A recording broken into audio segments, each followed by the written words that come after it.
if you're seeing this, everything is about to change. And I always say at the very beginning of my classes, at the end of my classes, that this is only the beginning, because it's true. This is only the beginning. Every single moment that we live in is only the beginning. And I know before you click out and roll your eyes and say, oh my God, this shit again. Can I curse in the first 7 seconds? I don't even know. Oh, there's just so much that I want to tell you. Number one, you're not afraid of failing, you're afraid of feeling. When we talk about living a life that is alive, that is erotic, we're talking about being in your body. We're talking about no longer seeking safety in others, no longer seeking safety in systems, no longer seeking safety in these things outside of yourself, and allowing yourself to be in your body, number one, but also number two, allowing yourself to be with the discomfort. You're not afraid of failing, you're afraid of feeling. Because if you went forward, if you really created what you wanted to create, or if you really move forward in the things that you've been trying to tell yourself or telling yourself that you were going to do all this time, but you never did, it would cause you to have to be vulnerable.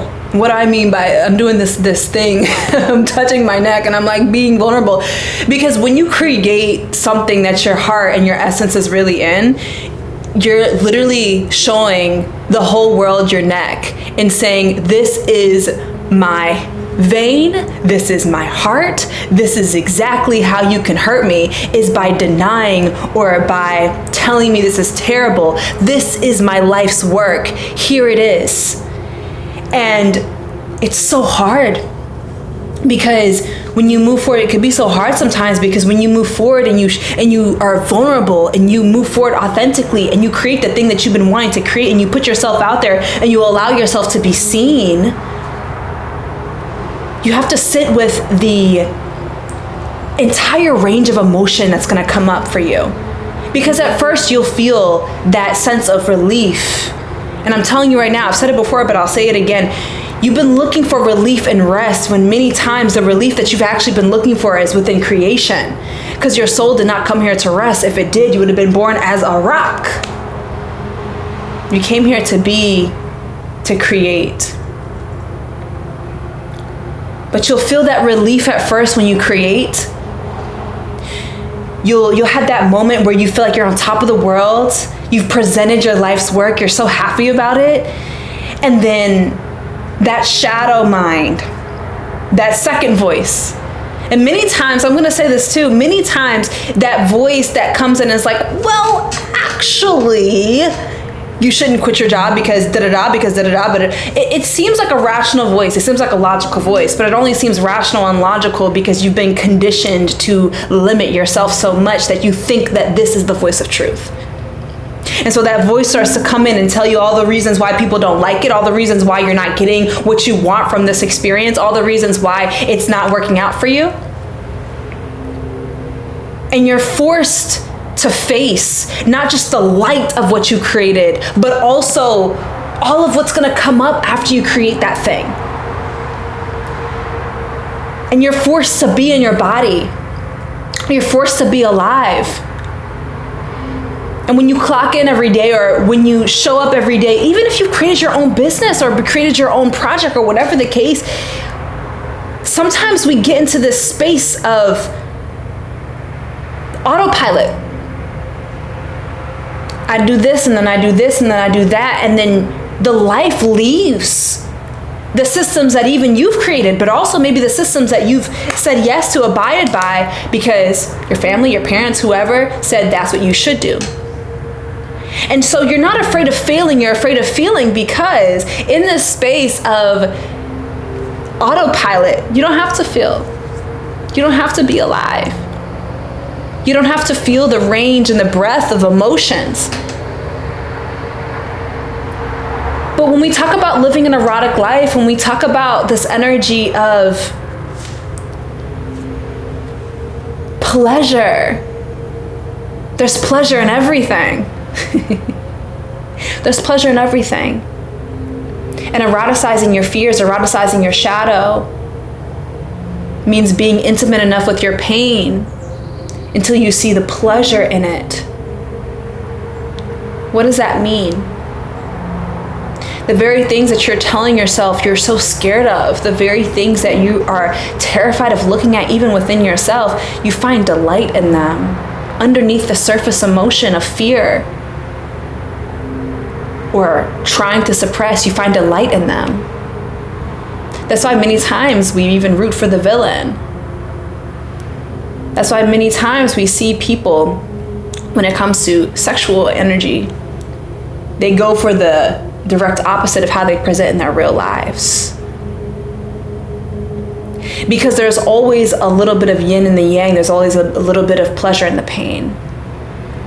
And so when I talk about fearless creation, when I talk about Ogun energy, which you guys know the scholarships are closing soon for that. When I talk about Ogun energy, I'm talking about alchemy. You guys know I posted a short about Ogun, one of my Orisha. In my tradition, we have a head and a feet Orisha, sometimes referred to as like a mother and a father, but a masculine and a feminine, all of us, no matter what gender expression you have. And I'm Yemoja Ogun, and Ogun is seen as the warrior. Ogun is seen as this beautiful energy, this beautiful spirit of protection, of war, but also he is equally creation and destruction. He represents alchemy. As iron is transformed into something that we can really use as a tool, it has to go through this contraction, transition, transformation phase, melt down and cooled off and then heated, all these kind of things for it to be used as a tool. And so what Ogun represents is not just war, but Ogun also represents this energy of transformation, of alchemy, of using even the things that we are afraid to look at as fuel for the very things that will set us up for success. But first, before we can move into the space of alchemy, we have to come back into our bodies. We have to be alive.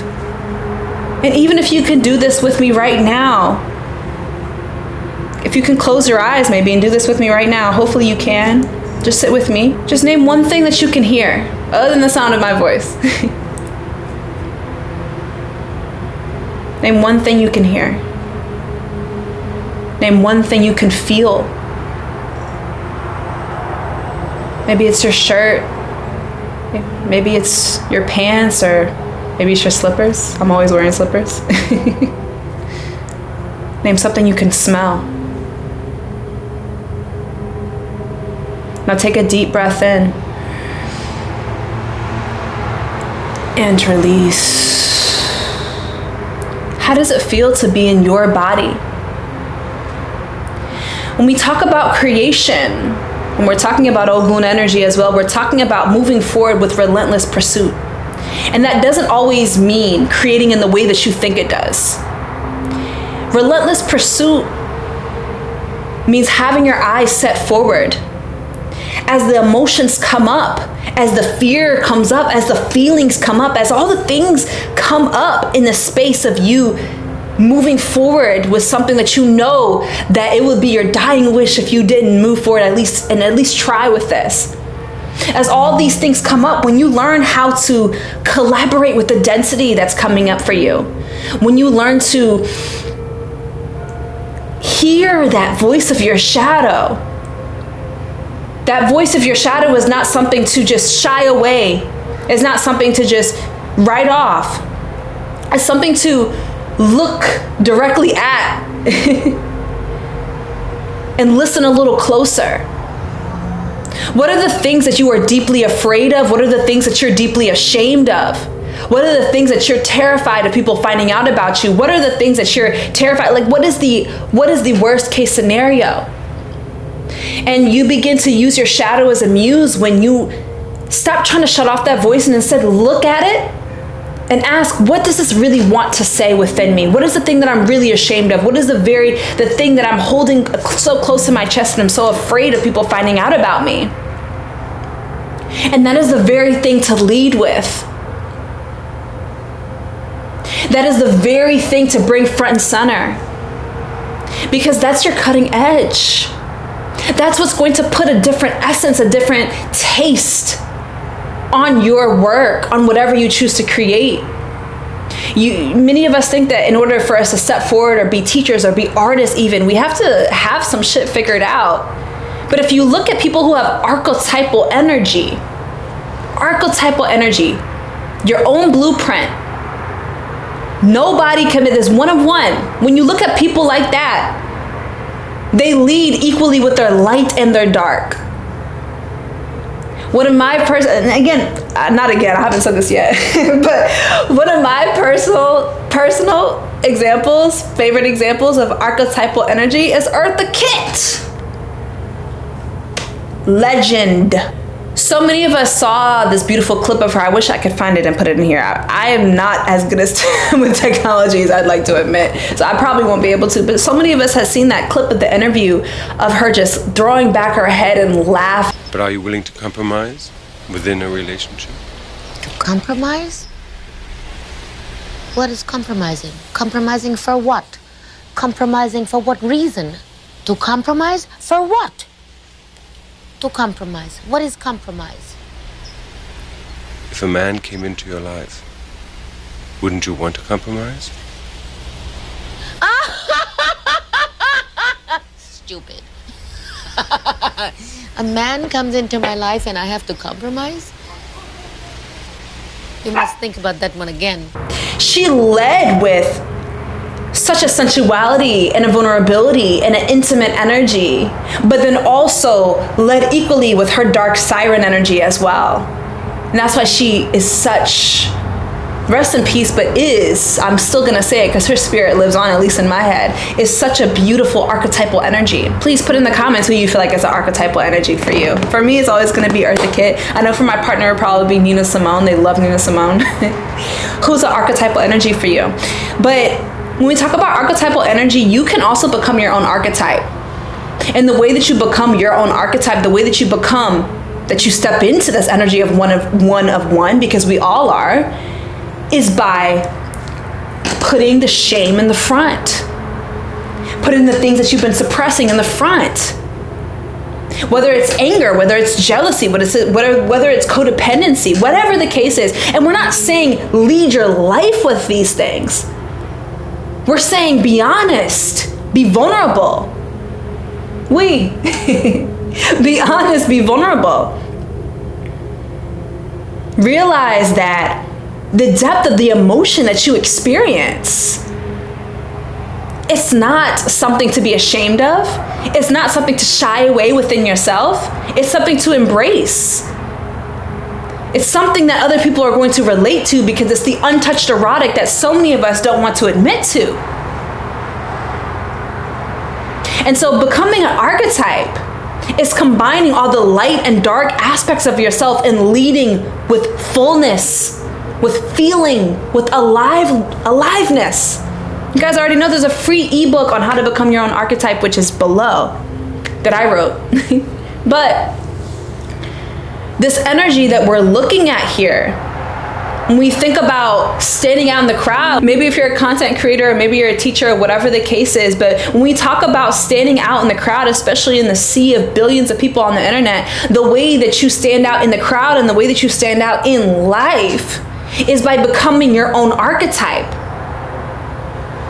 and allowing yourself to feel, allowing yourself to be fully alive, allowing yourself to sit with all of the uncomfortable. And Ogun energy is about using all of that energy and moving forward, using the shadow as a muse, and using the creation cycle of Ifa to understand how to create absolutely anything on a revolutionary level. The creation cycle, of course, being birth, death, transformation, and rebirth. Understanding the cycle of how everything is created in life helps us actually see things through. Instead of New Age spirituality, which convinces us, just believe, just believe. I cannot sing. Just believe. Believing is beautiful, but believing is only gonna get you so far. That's the birth phase, it's the belief. But then when you hit that death phase with the oyeku, with the shadow, with the emotions, with the feminine energy, the water that brings down the light, cools down the light with gravity, right? People get so stuck in that energy because they don't know what to do with their emotions because they're so afraid of feeling. They're so afraid of being alive. They're so afraid of being here. because we've learned to numb ourselves in so many different ways, and we have made so many excuses for ourselves of why we should continue to numb ourselves.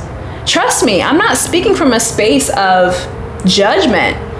Baby, oh, when I tell y'all I used to be addicted to the sweet, baby. You couldn't pull that pipe out my hand, okay? Started when I was in middle school. I ended the night that I got arrested in 2018, February 7th, 2018, that fateful day. Got arrested for fighting. You guys know my story. I remember I was so terrified. I was so terrified because I knew the cops were coming, because I knew that she called the cops. I was so terrified that I ran to the garbage can with my bag and my pipe and all this kind of stuff in it, and I threw it away. And I didn't smoke for 2 years after that. I was addicted to that feeling of numbness. I had to be numb because I was forcing myself to get my neuroscience degree.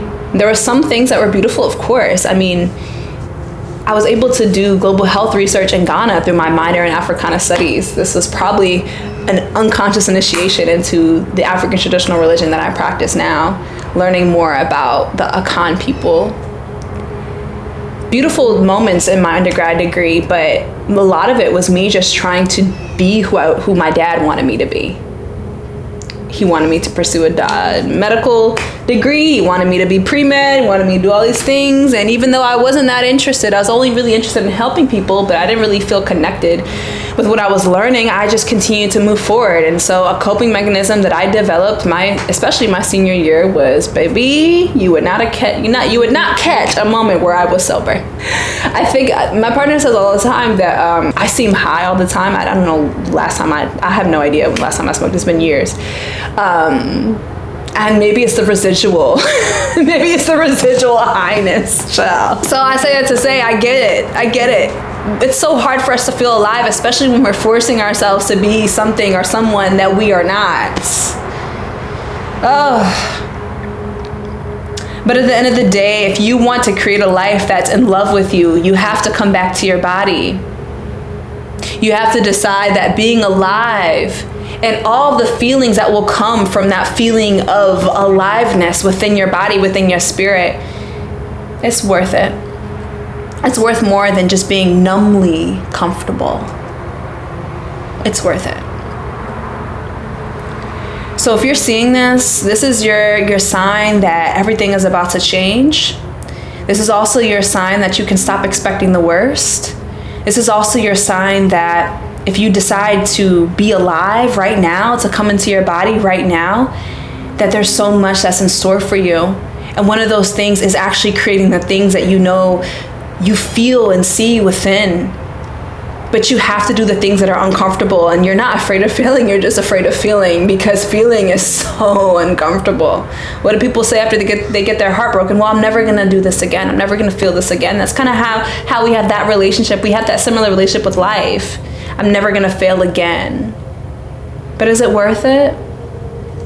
And isn't there dozens of movies and media that shows us that even though people say that they don't want to fall in love again, they end up doing it again anyway?